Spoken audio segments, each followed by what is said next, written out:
नमस्कार साथियों इस टॉपिक में आज समझेंगे कि आप नक्शा चेक करना क्यों ज़रूरी है और कैसे चेक करें और कौन सा नक्शा आपको चेक करना है, कौन सा नक्शा मान्य नहीं होगा और नक्शा चेक करने की प्रक्रिया क्या है। ठीक है ना, सब कुछ आप इस वीडियो में समझेंगे साथियों। लेकिन उससे पहले मैं आपसे कहूँगा, जो लोग जूनियर एडवोकेट हैं और रजिस्ट्री के बारे में उन्हें सीनियर वगैरह से जानकारी फुल नहीं मिल पाती है, तो आप इसका स्क्रीनशॉट ले लीजिए। ये रजिस्ट्री ड्राफ्टिंग नियम कोर्स है, ये ई बुक भी मिलेगा और एक वीडियो 1 घंटे की क्लास आपको मिलेगी। A to Z रजिस्ट्री के बारे में आपको जानकारी मिलेगी। ठीक है, A to Z, इसका स्क्रीनशॉट ले लीजिए। अगर लेना है तो व्हाट्सएप नंबर हमारा ये दिया गया है। इसमें देखिए, मापन इकाइयाँ, सेल डीड, गिफ्ट डीड, दान पत्र, वसीयत, पावर ऑफ अटॉर्नी, सभी अपवाद, जैसे महिला के नाम स्टाम्प शुल्क निकालना, कोर्ट फीस, डॉक्यूमेंट्स कैसे चेक करें, लीव एंड लाइसेंस, ठीक है ना, रजिस्ट्री A to Z, तितिम्मा, रेक्टिफिकेशन, गोदनामा, सेल डीड, ठीक है ना, सब कुछ इसमें मिलेगा। ठीक है, तो स्क्रीनशॉट ले लीजिए, लेना होगा व्हाट्सएप नंबर। देखिए साथियों, सबसे पहले आप ये समझें कि भाई नक्शा चेक क्यों करना है। ठीक है, तो आपको सब कुछ समझ में आ जाएगा फिर क्या चेक करना है। आप खुद चेक करने लगेंगे। सबसे पहले क्यों चेक करना है। देखिए, आजकल हो रही है साथियों बहुत ज़्यादा धोखाधड़ी।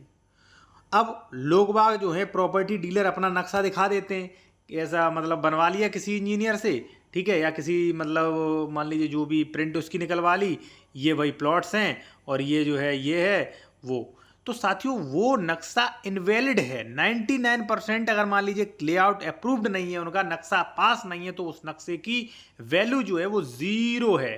अब आप कहेंगे सर जीरो क्यों है। देखिए, जीरो इसलिए है, मान लीजिए आज 2025 में ये प्लॉटिंग हो रही है, 25 में कंप्लीट हो जाएगी प्लॉट, 26 में कंप्लीट सारे प्लॉट बच जाएंगे, तो 27 में ये नक्शा आपको, आप कितना भी इसे सर्च करो कहीं नहीं मिलेगा, और मिल भी जाएगा तो वही भाई वो रजिस्ट्री ऑफिस में दर्ज थोड़ी नहीं है, वो कहीं दर्ज थोड़ी नहीं है, वो एक कागज का टुकड़ा है। तो अब सर हम चेक क्या करें। चलिए अब हम बताते हैं चेक क्या करना है।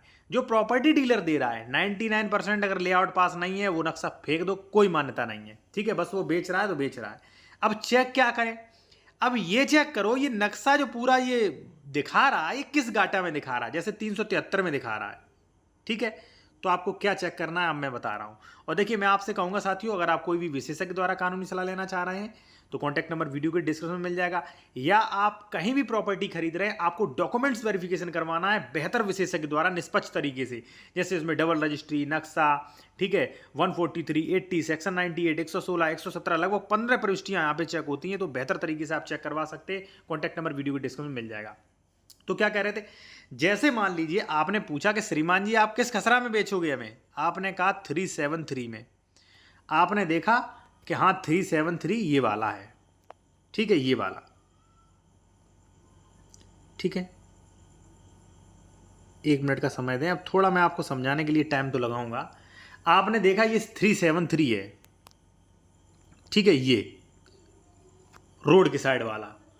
तो अब आप कहीं ऐसा तो नहीं है कि 373 जो है वो यहां तक प्रॉपर्टी डीलर आपका कब्जा किए और आपको जो प्रॉपर्टी डीलर ने प्लॉट दिया है उसका हिस्सा आ रहा है 378 में। अब आप कहोगे सर ऐसा कैसे हो सकता है। ऐसा होता है, मेरे पास कई फोन कॉल आ रहे हैं कि सर 378 वाला सीमांकन करा रहा है, अब बताइए हम कहाँ जाए। वो कह रहा है ये तो हमारे में, अब बताइए हम कहाँ जाए, हम तो बहुत बड़ा दिक्कत है, वो तो बेदखली करवा रहा है, हमें नोटिस आ चुका है सर।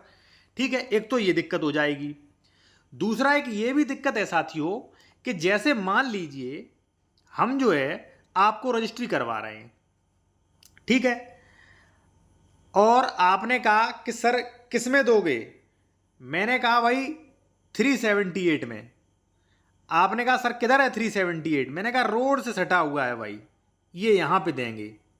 हमने 378 की रजिस्ट्री भी करवा दी। अब आपको रजिस्ट्री हो गई, अब आपको पता चला कि नहीं 378 तो पीछे वाला था, एक्चुअली फ्रंट वाला तो 373 था। तो देखिए, रोड वाले के मैंने पैसे ले लिए, रजिस्ट्री कहां करा दी, यहां पे। अब आप कहोगे सर ऐसा कैसे हो सकता है। ऐसा ही होता है।